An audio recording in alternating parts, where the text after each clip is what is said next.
Over to you, sir. Thank you, sir, for joining on this India News Manch.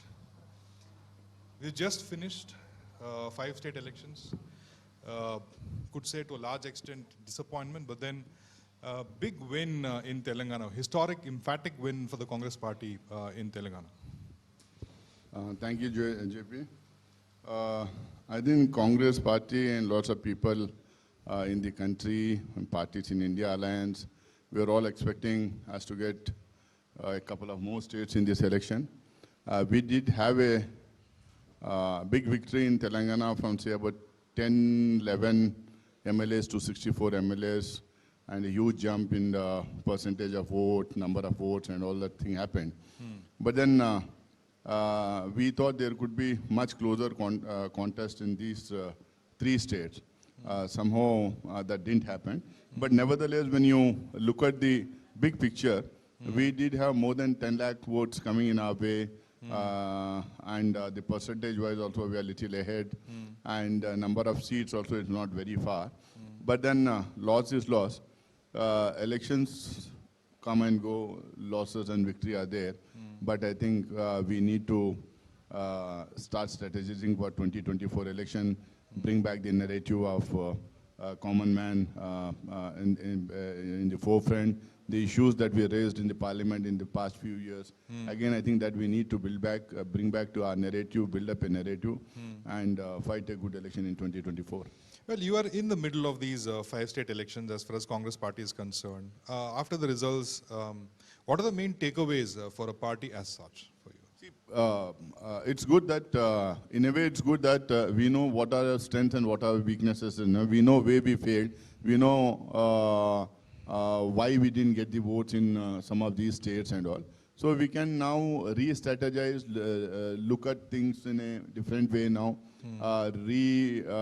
paraphrase and re-articulate our issues in front of the people.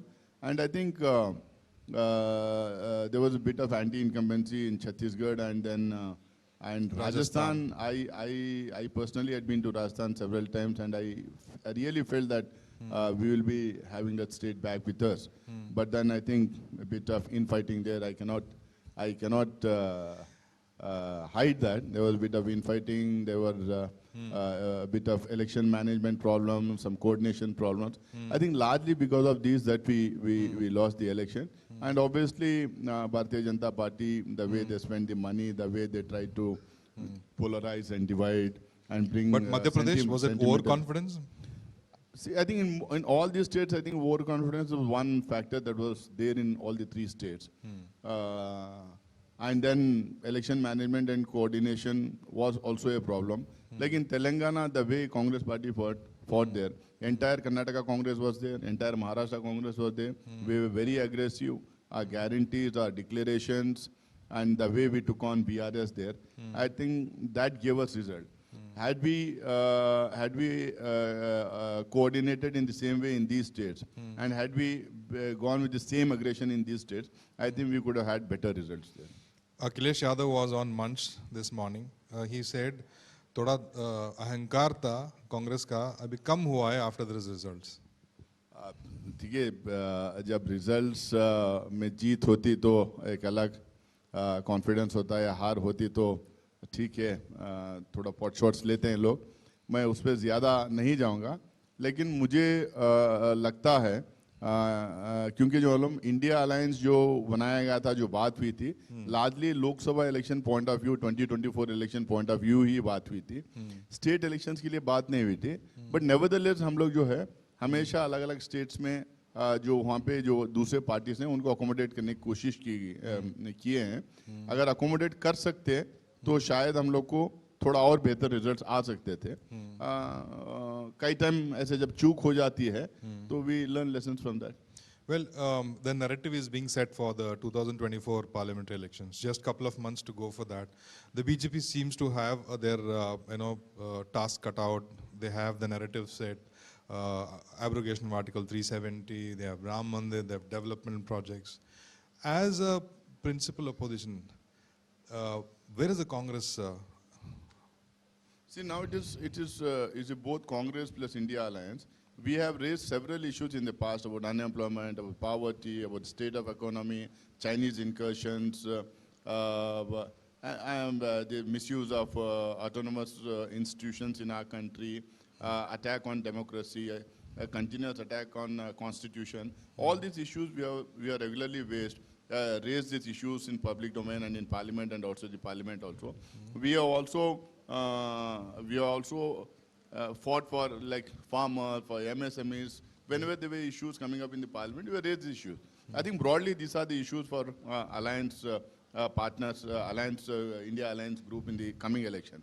Now, what is more important is we are fighting with definite agenda, we are fighting with definite issues in front of us. This is our narrative. But then on the other side, when you have a party which is completely fighting on muscle power, for money power, and completely fighting with divisive agenda, and whenever there's a divisive agenda, there is bound to have some support for the majoritarian politics that happens in the country. That is how they are winning the elections, I think. Now, we have learned some lessons from these elections. We have also learned lessons from the states where we have won, Karnataka and Telangana. Yeah. So I think we are already in a mode to reorganize, re-strategize, and re-articulate our issues. When you talk about the guarantee scheme, two states have bought your story, Telangana and Karnataka. In the Hindi belt, we saw a new narrative, Modi guarantee. Was it Modi guarantee versus Congress guarantee and Congress lost out? See, when Karnataka election was going on, the same Prime Minister Narendra Modi and the same Bharatiya Janata Party went on record to say that these are reveries, these are freebies, this will hit the development agenda, you are misusing the taxpayers' money and all kinds of things.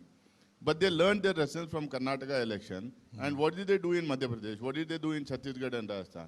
The same reveries, same freebies, what they called, they went along with that. So the guarantees which they gave, it was not that Modi guarantee. The guarantees which they gave was the guarantees which we gave in Karnataka and Telangana. So I think they also had some votes and some support for their announcements that they did, especially in Madhya Pradesh, Ladli scheme.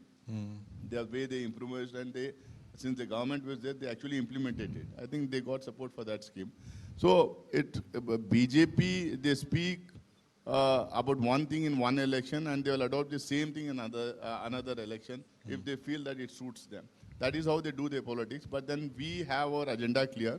We stand for the poor of the country. We stand for the have-nots of the country. We stand for the marginalized sections and the downtrodden. Our aim is long-term, that what our freedom fighters have spoken, what our constitution aims at, that we need to have an egalitarian society, both in terms of social and also in terms of economy. Right, sir. Last question, we're running out of time. For the headlines on the news, today's developments in Parliament and yesterday is the breach of security. Your comments on that and then we'll end this conversation. See, I would just like to say, there was an MP from the ruling party who brought 2-3 people in the Parliament. It was a complete breach of security. You are not suspending that MP. There's no inquiry against that MP. But then you suspend MPs who are asking for a discussion and statement by the Home Minister for the breach of security. 22 years ago, there was breach of security, and you know what happened, how many people died when there was attack on the Parliament. 22 years later, we gave Shraddhanjali that day morning, and afternoon this thing has happened. So a party and a government which cannot give security to 750 MPs in the Parliament, what kind of security will they give to the country? This is something which the people of our country has to ponder on. So you'll continue the protest? Protest was there. Now, for protesting, they have suspended our MPs, opposition MPs, Congress and other parties MPs. Now there will be protest not only for the security of the parliamentarians, but also for reinstating these parliamentarians. We have supported and cooperated with the government for the past 2 weeks in the Parliament. We thought that this session will end well. We never thought that because of the results that they have got in these states, this government will be more arrogant, more adamant, and will take these kind of steps and will throw out 16 MPs from Lok Sabha and Rajya Sabha. And the other parliamentarians and colleagues of those have been suspended All right, cannot sir. be mute spectators. They'll come back. They'll come back tomorrow. There'll be more. Maybe there'll be more protests. But this is something which is unacceptable in our democracy. All right, sir. Thank you so much for joining on this march. बहुत शुक्रिया sir Nasir Hussain जी हमें join करने के लिए